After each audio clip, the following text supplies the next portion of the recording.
E nós, os que ficamos aqui, irmãos, vamos ler a palavra de Deus no Evangelho de Marcos, capítulo 14. Nós iremos ler do versículo 32 ao versículo 42.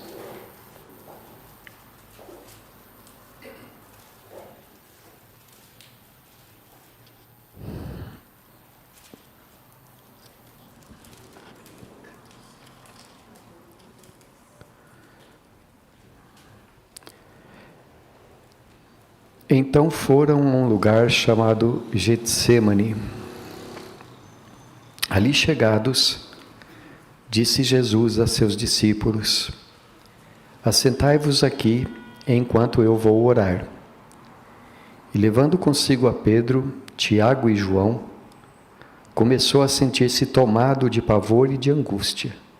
E lhes disse: a minha alma está profundamente triste até a morte. Ficai aqui e vigiai. E adiantando-se um pouco, prostrou-se em terra e orava para que, se possível, lhe fosse poupada aquela hora. E dizia: Abá, Pai, tudo te é possível. Passa de mim esse cálice. Contudo, não seja o que eu quero, e sim o que tu queres. Voltando, achou-os dormindo, e disse a Pedro: Simão, tu dormes? Não pudeste vigiar nem uma hora? Vigiai e orai, para que não entreis em tentação. O espírito, na verdade, está pronto, mas a carne é fraca. Retirando-se de novo, orou repetindo as mesmas palavras. Voltando, achou-os outra vez dormindo, porque os seus olhos estavam pesados e não sabiam o que lhe responder. E veio pela terceira vez e disse-lhes: ainda dormis e repousais? Basta, chegou a hora. O Filho do Homem está sendo entregue nas mãos dos pecadores. Levantai-vos, vamos, eis que o traidor se aproxima. Como é que nós podemos descrever com o devido discernimento a grandeza sobre este momento a respeito do qual o Espírito Santo está falando aqui? A hora de Jesus, a hora que havia sido planejada desde a eternidade e que tantas vezes fez com que o coração do nosso Senhor ficasse ansioso, que tantas vezes antes mesmo levou ele a ficar angustiado. E finalmente, então, aquele momento que a gente poderia dizer seria um anticlímax da história, estava para acontecer. Naquela noite o Senhor Jesus já havia reunido com seus discípulos no cenáculo, que provavelmente ficava na casa de Maria, mãe de João Marcos, o homem que escreveu este evangelho aqui. O Senhor Jesus já havia comido a Páscoa, já havia instituído e instruído os discípulos dele a respeito da Santa Ceia, que representa a sua morte, que anuncia a sua ressurreição e fala da sua vinda para a nossa redenção. O Senhor Jesus já havia lavado os pés dos seus discípulos, desta forma dando um exemplo, uma lição de amor, de serviço, de humildade para eles, e sobre a maneira como nós devemos nos relacionar em amor, serviço e humildade uns com os outros. E Jesus também já havia realizado aquela grande oração a respeito da qual nós lemos em João capítulo 17. A oração quando ele orou por nós, para a nossa santificação, para que sejamos protegidos do maligno, orou pela nossa unidade e pelo testemunho diante do mundo. E agora, então, depois de terminadas todas estas coisas, tendo eles cantado um hino, encerrando assim a celebração da Páscoa, eles saíram para o Monte das Oliveiras, onde havia um jardim, provavelmente cercado de muros, chamado Getsêmani. E Jesus, então, entrou com os discípulos ali, como era o seu costume, nos diz o Evangelho de João, lá no capítulo 18, versículos 1 e 2. Mas este momento aqui era o último. E era um momento diferente de todos os outros. Porque Jesus não estava ali entrando novamente para uma reunião comum entre eles. Mas então, entrando ali, o Senhor Jesus disse para os seus discípulos todos: assentem-se aqui e eu vou orar um pouco. E tomando consigo Pedro, Tiago e João, que eram os seus discípulos assim mais chegados, adiantou-se por uns 30 metros, distante dos demais, e diz a Escritura, a palavra que é usada não é que ele se prostrou, é que ele caiu em terra, rosto em terra. E ele orou.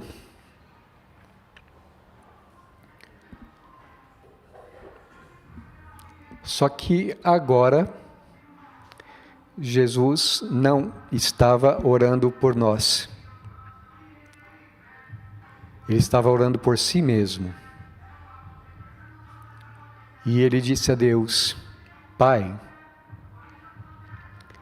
tudo te é possível.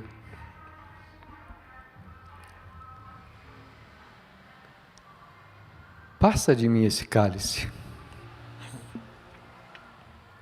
Todavia,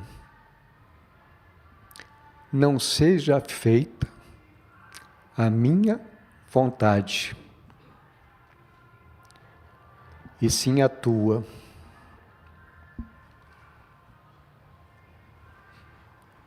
Irmãos, confesso para vocês que quando eu comecei a meditar neste texto a respeito do qual eu devo pregar a vocês hoje, eu disse: é muita presunção um homem querer falar a respeito desse assunto. Porque, por mais que nós meditemos na palavra de Deus, nós não conseguimos ter a mínima ideia da profundidade do que está acontecendo aqui. A Bíblia diz que Jesus estava triste. Já aconteceu de você falar assim: eu estou tão triste que eu acho que eu vou morrer? Jesus estava profundamente triste, a ponto de dizer para os discípulos dele: eu acho que eu vou morrer de tristeza. Ele não ia morrer, mas é o que ele estava sentindo. Tamanha era a dor que o nosso Salvador estava experimentando. Então, o texto é muito enfático ao dizer que assim, Jesus orava para que, se possível, ele fosse poupado daquela hora.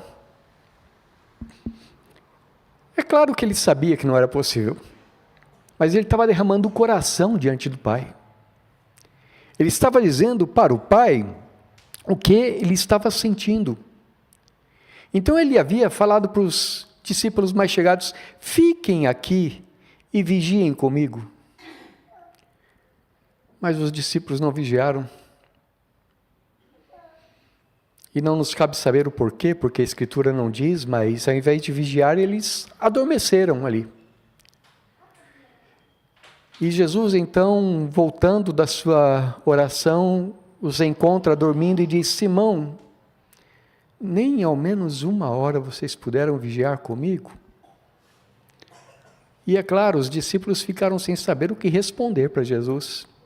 Mas então ele se adiantou novamente e tornou a orar segunda vez, e orou terceira vez, até que, através da oração, o Senhor Jesus encontrou forças para continuar as coisas que ainda viriam diante dele. E ele termina dizendo para os discípulos: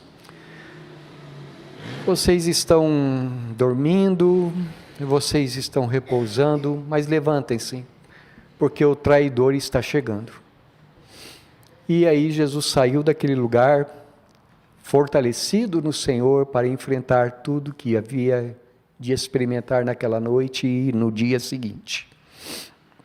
Uma das coisas que nós podemos aprender aqui, meus irmãos, naturalmente, é que mesmo o mais forte de todos os homens, ele precisa de companhia nos seus momentos de tristeza. Irmão, nunca queira viver a vida cristã sozinho. Não se sinta tão espiritual que você não possa dizer das suas dificuldades para outras pessoas. Isso não é espiritualidade, aliás, é falta de espiritualidade. Porque o nosso Senhor, Ele disse para os discípulos dele: vocês sempre estiveram comigo nas minhas tribulações. E aqui nessa tribulação Ele está pedindo que eles façam isso, que eles fiquem com Ele. Mas uma segunda coisa, meus irmãos, que nós podemos aprender, é claro, é que não somente pelo seu exemplo, mas também que pelo ensino de Jesus, Ele nos diz qual é a maneira como devemos nos comportar quando estivermos sendo tentados. Vigiai e orai, para que não entreis em tentação. A palavra aqui é aquela mesma que é usada lá, o mesmo sentido que é usado lá em Mateus 6, quando Jesus nos ensina a orar assim: e não nos deixes cair em tentação, mas livra-nos do mal.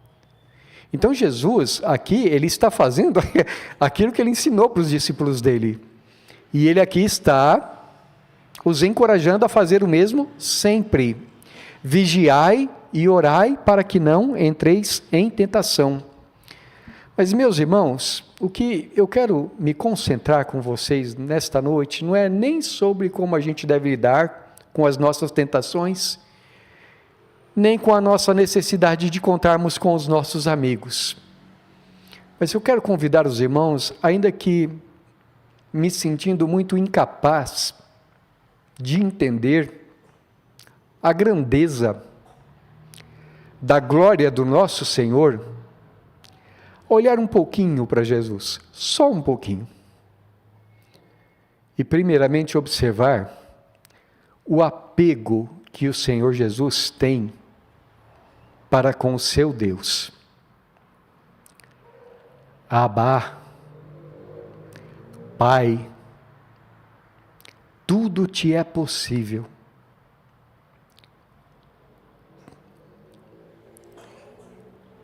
Afasta de mim esse cálice, mas não seja feito o que eu quero, e sim o que tu queres. Hoje em dia, quando nós nos dirigimos a Deus como nosso Pai, nós quase que fazemos isso naturalmente.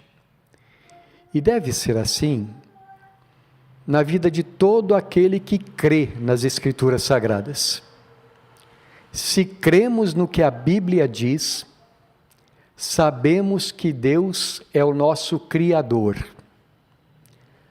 Sabemos que devemos a nossa existência a Ele.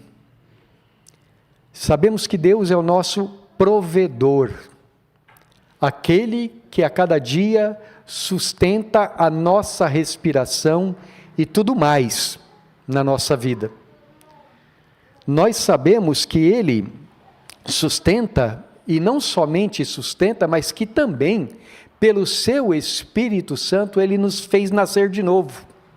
Ele nos regenerou, Ele nos orienta, Ele nos aconselha, Ele provê tudo que é necessário para as nossas almas, para o nosso bem-estar espiritual. Ele nos aconselha, Ele nos corrige, Ele nos repreende quando necessário e até nos disciplina. E Ele também é o Pai que nos consola. nas nossas tribulações, é quem nos fortalece e quem nos livra dos nossos temores. Ou como diz a Escritura, Ele é o Pai das misericórdias. Porque a cada dia nós experimentamos o seu cuidado paternal. Ele é aquele que nos predestinou a nós, crentes em Cristo Jesus, para a adoção de filhos, segundo o seu beneplácito. Mas, meus irmãos, nós jamais poderíamos pensar em nós mesmos como filhos de Deus, ou jamais poderemos nos dirigir a Deus como nosso Pai, com o mesmo sentido em que falamos que Jesus é o Filho de Deus, ou que Jesus se dirige a Deus como seu Pai. Isto é, nunca, jamais, no mesmo sentido em que os evangelhos aplicam essa expressão, filhos de Deus, ou filho de Deus, ao Senhor Jesus Cristo. Eu quero que, por exemplo, os irmãos abram suas Bíblias agora lá no Evangelho de João, no capítulo de número 17, no versículo de número 5. E ali nós vemos o Senhor Jesus falando com o seu Pai Celestial, e vemos como a maneira como ele pode referir-se a Deus é totalmente diferente da nossa, né? E então Jesus, antes de orar por nós, ele diz assim ao Pai Celestial: e agora glorifica-me, ó Pai, contigo mesmo, com a glória que eu tive junto de ti, antes que houvesse mundo. Meus irmãos, Jesus é o Senhor, é o Filho de Deus, no sentido único da palavra. É o Filho de Deus num sentido completamente diferente, completamente superior, porque diferente de nós, Jesus existe desde a eternidade. Ele nunca foi criado, porque ele é o Filho eterno. E, portanto, vivendo ali na eternidade com o Pai, é alguém que tem a mesma natureza que o Pai.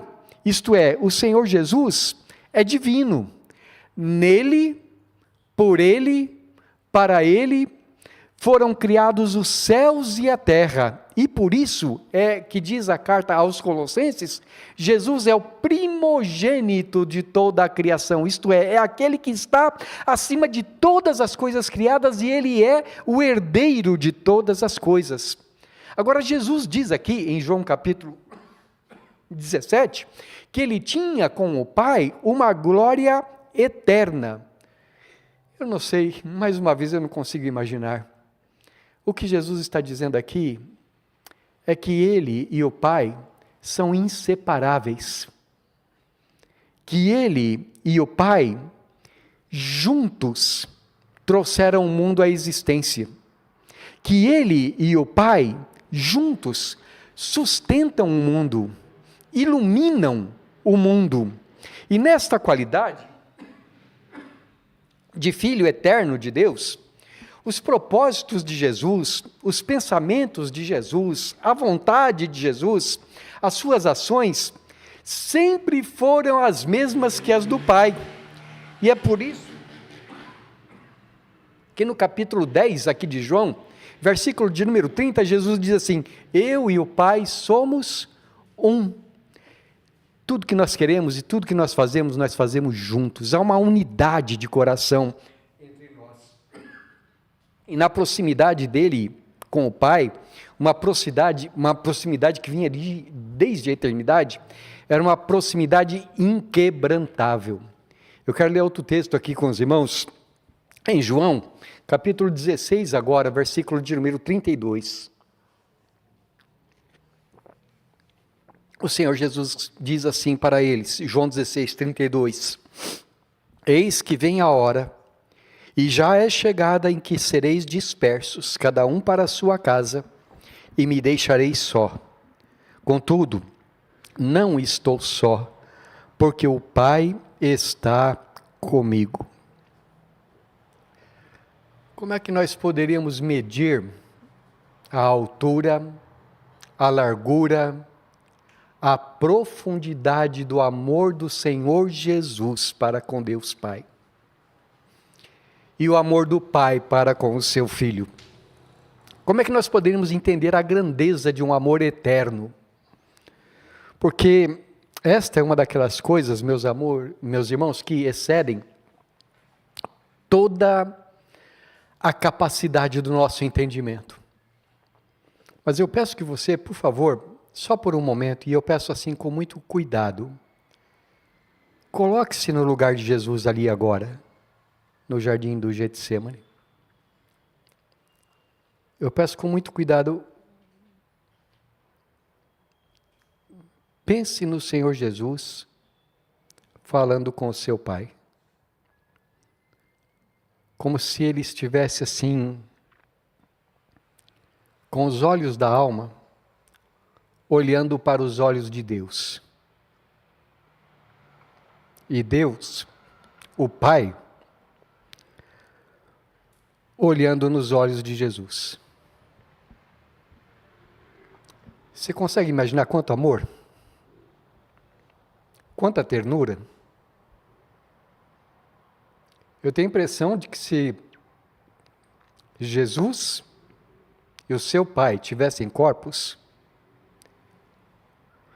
eles estariam dando um abraço muito forte, e muito apertado, e muito demorado. Abá, Pai. Mas agora eu quero acrescentar algo que Jesus também fala na sua oração. O apego que Jesus demonstra para com o Pai, na intensidade do sofrimento que ele está experimentando agora. Volte a colocar-se no lugar de Jesus por um momento.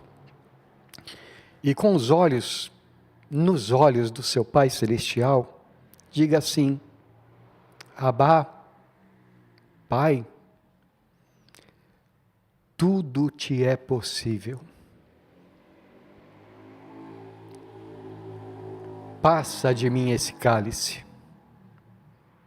Ou por outro lado, coloque-se de novo no lugar de Deus, o Pai, e olhe nos olhos do seu Filho, que nunca te entristeceu.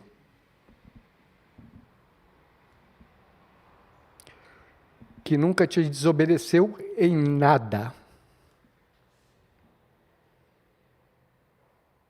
Que nunca reclamou a teu respeito.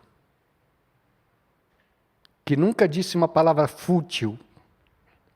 E que desde a eternidade, tudo que você ensina é o que ele faz. Porque o Senhor Jesus diz assim: eu nunca faço nada por mim mesmo. Assim como o Pai me ensina, assim eu falo. Assim como o Pai me ensina, assim eu faço.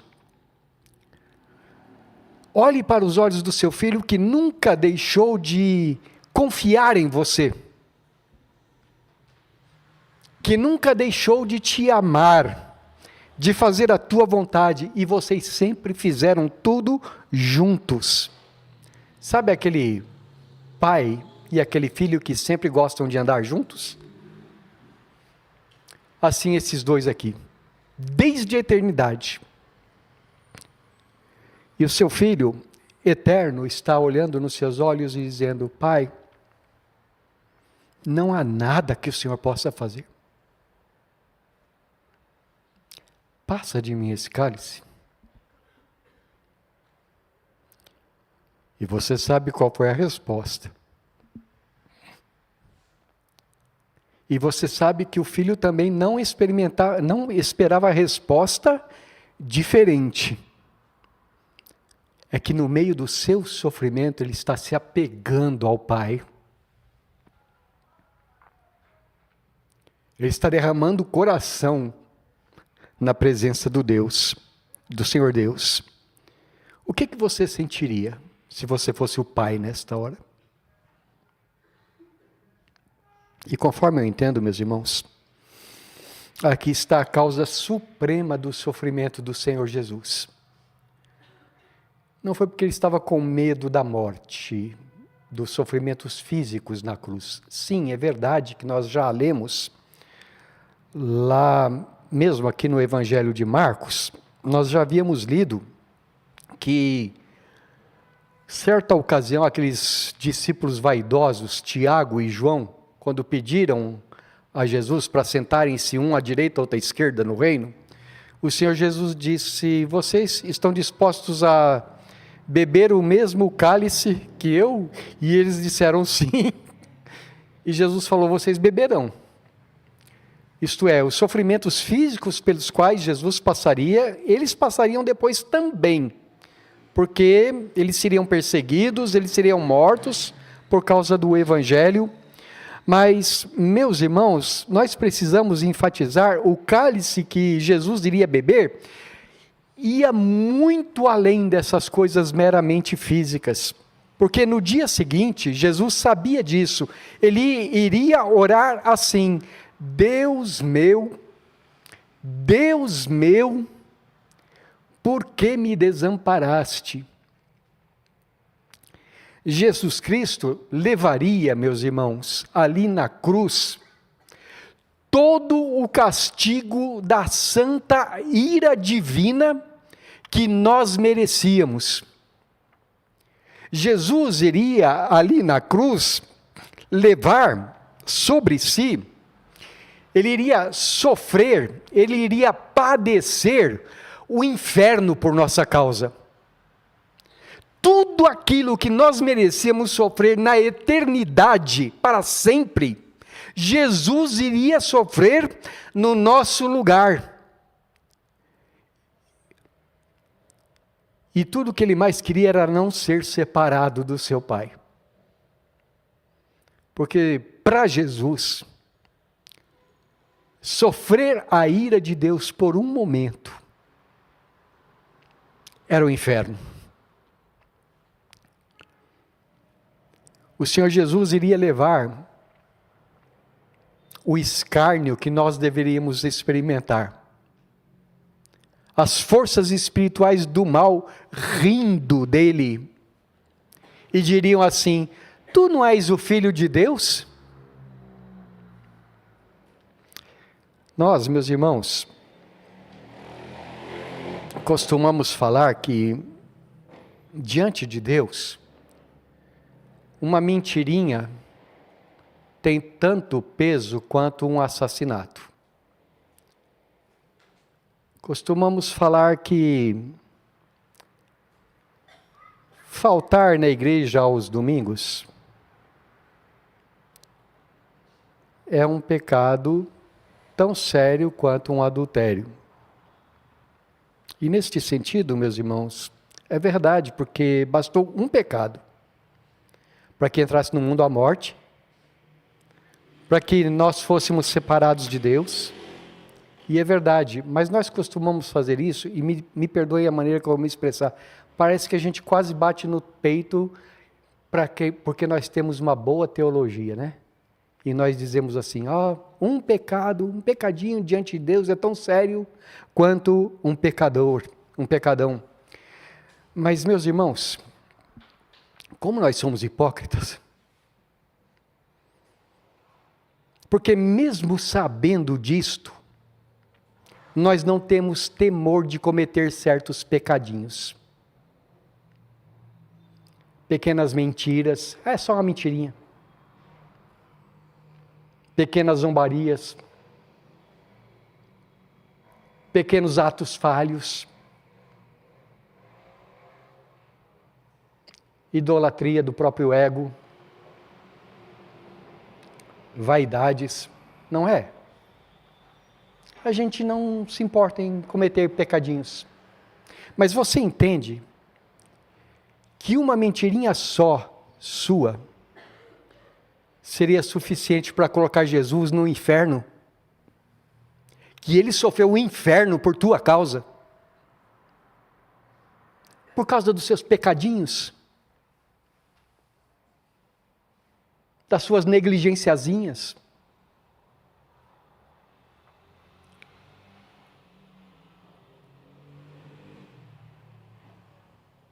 E você percebe que, por causa dos nossos pecadinhos, aquilo que Jesus mais temia ele teve que experimentar, que era a separação do Pai.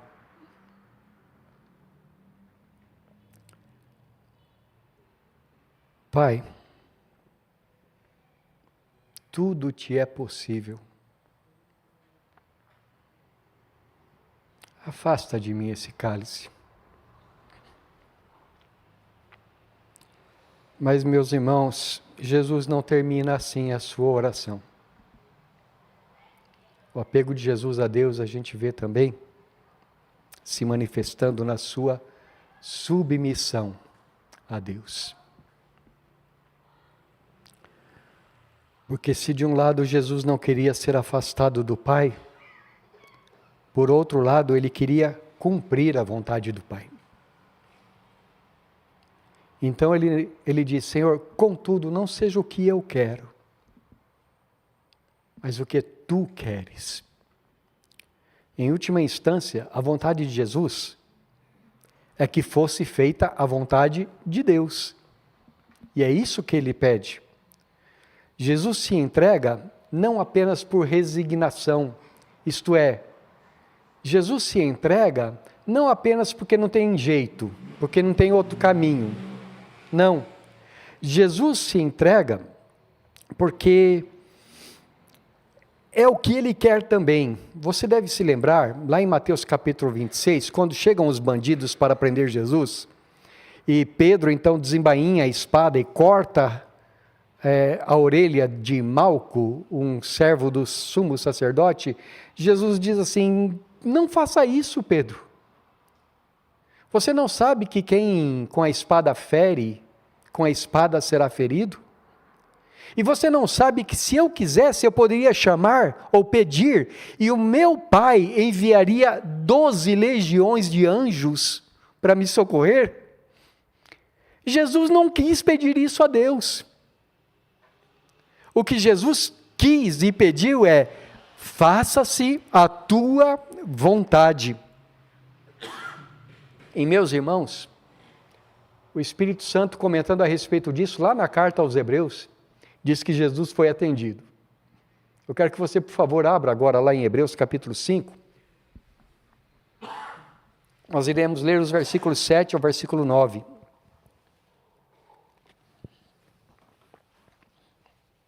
Em Hebreus 5, de 7 a 9, está escrito assim, ele, Jesus, nos dias da sua carne, tendo oferecido com forte clamor e lágrimas, orações e súplicas, a quem o podia livrar da morte, e tendo sido ouvido por causa da sua piedade, embora sendo filho, aprendeu a obediência pelas coisas que sofreu. E tendo sido aperfeiçoado, tornou-se o autor da salvação eterna para todos os que lhe obedecem.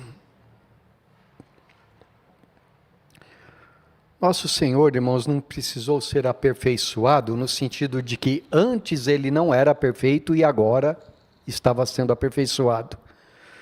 Ele também não precisou aprender a obediência no sentido de que antes ele não sabia obedecer e agora estava aprendendo. Mas o que Deus está nos ensinando aqui é que sem o seu sofrimento, Jesus não poderia nos salvar e nesse sentido ele foi aperfeiçoado como autor da nossa salvação. Se Jesus não experimentasse o que nós experimentamos, as tentações pelas quais passamos, todavia, sem pecado, a sua morte não teria sentido ali na cruz. Porque se ele tivesse pecado, ele morreria por causa dos pecados dele mesmo. Mas que ele precisava passar por estas coisas para se tornar o autor da nossa eterna salvação. Agora, meus irmãos, o que eu quero destacar aqui, o que eu desejo enfatizar neste momento, é que conforme a Escritura nos ensina, quando Jesus estava oferecendo a Deus as suas súplicas e orações com forte clamor e lágrimas, àquele que o podia livrar da morte, diz a Escritura, ele foi ouvido. E ele foi ouvido não no sentido de que ele não passou pela morte, Mas como está escrito lá no Salmo 16, é um salmo profético, não permitirás, não deixarás que o meu corpo fique na sepultura, nem veja corrupção. Isto é, Deus de fato o livrou da morte, tirando-o da sepultura. Como comenta também o apóstolo Pedro. Jesus é apegado ao seu Deus e Pai, e haja o que houver, ele obedece. E é por isso que o Pai é apegado ao Filho.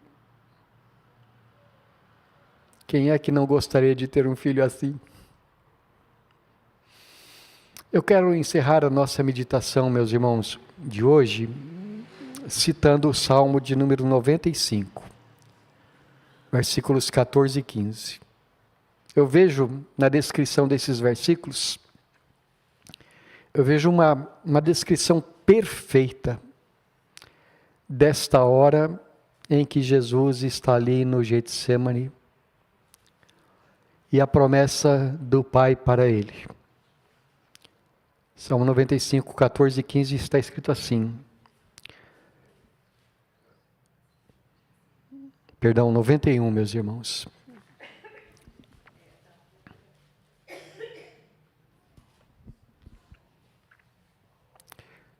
Porque a mim se apegou com amor, eu o livrarei. Pô-lo-ei a salvo, porque conhece o meu nome. Está certa a referência agora? Tá? Ele me invocará, e eu lhe responderei. Na sua angústia, eu estarei com ele, livrá-lo-ei, eu glorificarei. Vamos pegar algumas aplicações para nós. Ao olhar para o encontro do Senhor Jesus com o Pai aqui no Getsemane, veja a glória, a beleza da comunhão entre o Pai e o Filho. O apego que Jesus Cristo tem ao seu Pai, manifesto nessa palavra de ternura, Abba. Manifesto nas suas súplicas e manifesto também na sua submissão à vontade de Deus. Irmão, como é que eu posso dizer para você, admire Jesus, ame Jesus, dê glória ao nome de Jesus. Não há outro que seja tão belo quanto o Filho de Deus. E ame ao Deus e Pai de nosso Senhor Jesus Cristo. Segundo, não cometa a ofensa de pensar em Jesus como um grande mestre apenas, ou como um grande exemplo para a humanidade. Há daqueles soberbos que pensam em Jesus só desse jeito. Mas pense em Jesus como teu Salvador. Aquele que sofreu o inferno, o castigo que era teu. E que se você vai para o céu, não é porque você é uma boa pessoa. Porque o que você merece é o inferno, assim como eu. Então só tem um jeito da gente ir para o céu. Jesus Cristo. Sem Ele não há salvação.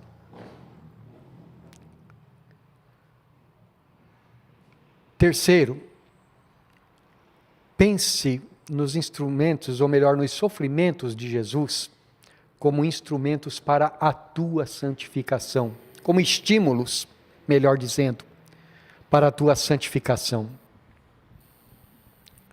No seu dia a dia,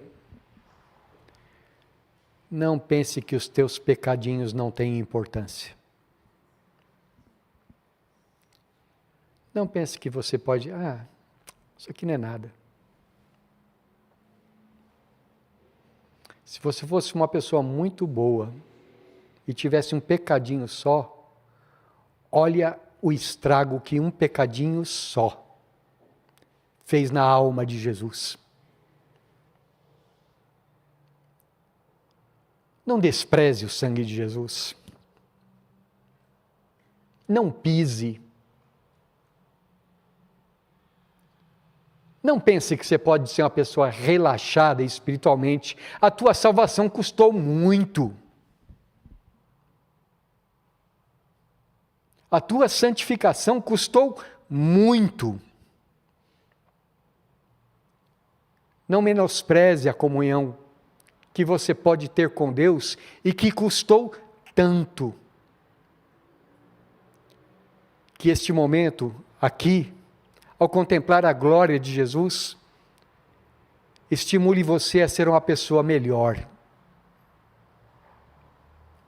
a ser um filho de Deus, digno daquele que chamou você das trevas para a luz.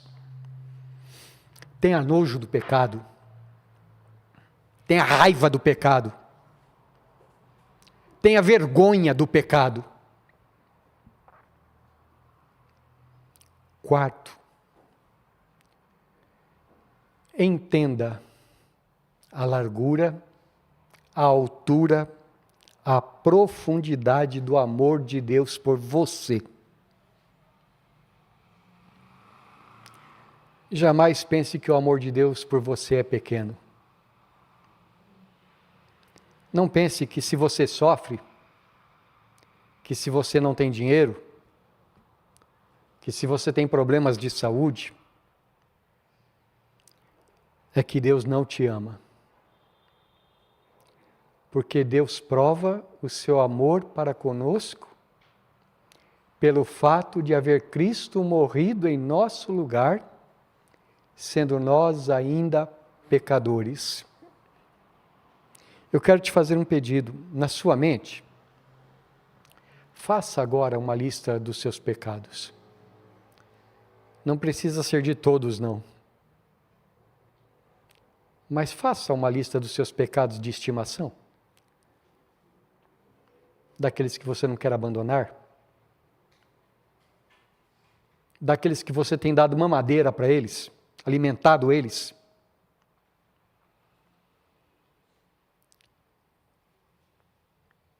Faça também uma lista de todos os seus sofrimentos. Você consegue fazer? Os sofrimentos do passado, os sofrimentos pelos quais talvez você possa estar passando agora.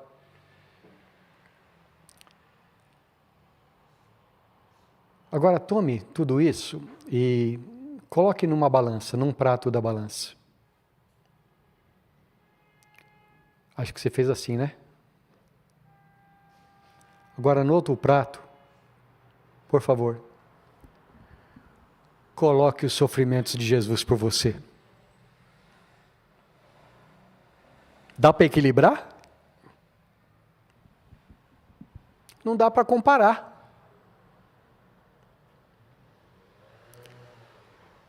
Agora, isso aconteceu comigo durante a semana, quando você olha para o sofrimento de Jesus aqui, e você pensa nos teus, você não tem a impressão de que você é uma pessoa tremendamente mesquinha? Ai, que dó de mim, como eu sofro. Irmão, eu não estou querendo minimizar os nossos sofrimentos, eu não quero minimizar os teus sofrimentos, mas faz uma comparação com o sofrimento de Jesus por você.